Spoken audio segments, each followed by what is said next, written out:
ఆఫీస్లో అంకితని కొట్టాడు. రూపా, పిచ్చి పిచ్చిగా మాట్లాడకు.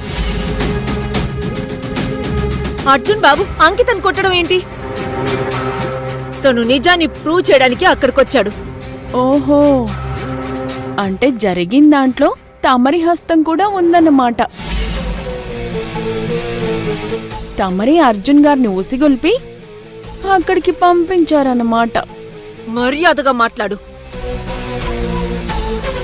అర్జున్ బాబు నాకు ఫోన్ చేశాడు. అమ్మ ఎక్కడుందని అడిగాడు. నేను ఎందుకు అని అడిగితే నిజం నిరూపించడానికని నీ చేతి వచ్చి వాళ్ళింట్లో దొరికిందని చెప్పాడు. నిజం చెప్పు. రుక్మిణి అక్క ఇంటికి వెళ్ళి వంటల్లో విషం కలిపింది నువ్వే కదా? షటప్ కాకమ్మా.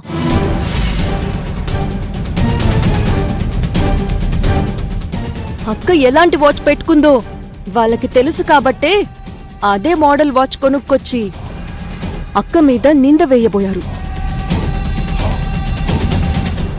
మీలాంటి వాళ్ళని క్షమించకూడదు. అంకిత, ఏం కాకి, తను ఏం పొరపాటు మాట్లాడింది? జరిగిందంతా నా కళ్ల ముందే జరిగింది. అర్జున్ ఆఫీస్కొచ్చి గొడవ చేసిన మాట నిజం. అంకితాని తాను కొట్టడం మాట నిజం. నువ్వు నా సొంత బిడ్డవు కావు అంటే కోపంతో యాక్సిడెంట్ చేసి చంపాలనుకున్నది ఇంకా నిజం.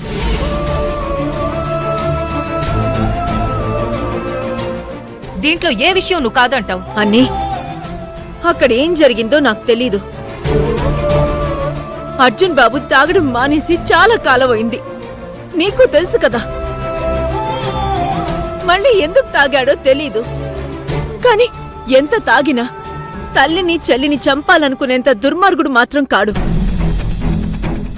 కాకి, నేను కూడా నిన్నటిదాకా అలాగే అనుకున్నాను. కానీ ఇప్పుడిప్పుడే అర్థమవుతుంది మనుషులు పైకి కనిపించినట్టు లోపల ఉండరు అని.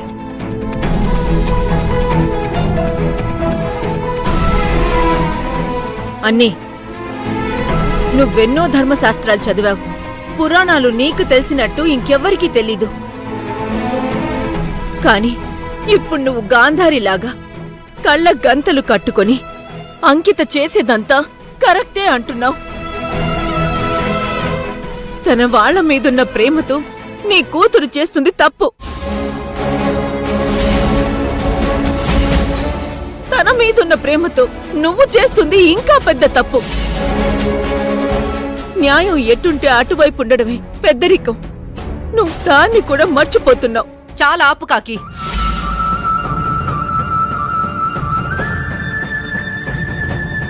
కావేరికి అర్జున్కి ఈ ఇంటితో ఏ సంబంధం లేదు. వాళ్ళ గురించి మాట్లాడేటట్టయితే నువ్వు ఈ ఇంట్లో నుంచి వెళ్ళిపోవచ్చు.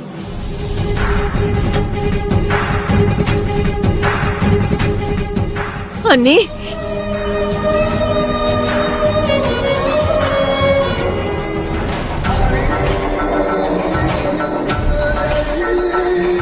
చూసావుగా ఏం జరిగిందో. మాతో పెట్టుకుంటే ఇలాగే ఉంటుంది. జాగ్రత్తగా ఉండు. రావే.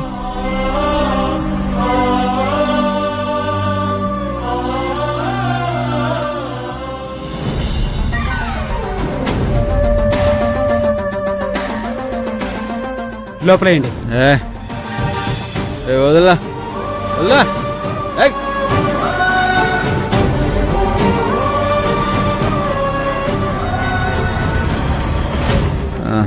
నేను అన్నదని కాదమ్మా.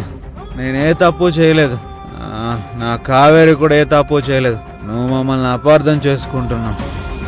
అమ్మా, కావేరి ఎలాంటిదో నీకు తెలీదా? తను నీకు విషం పెడుతుందా? ఎందుకమ్మా అలా అనుకున్నావు?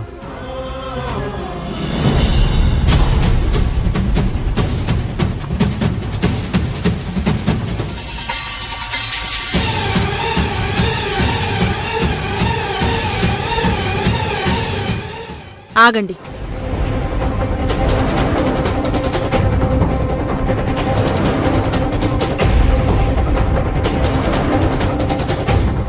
ఎక్కడికి? అడ్డు తప్పుకో. నేను అత్తయ్యతో మాట్లాడాలి.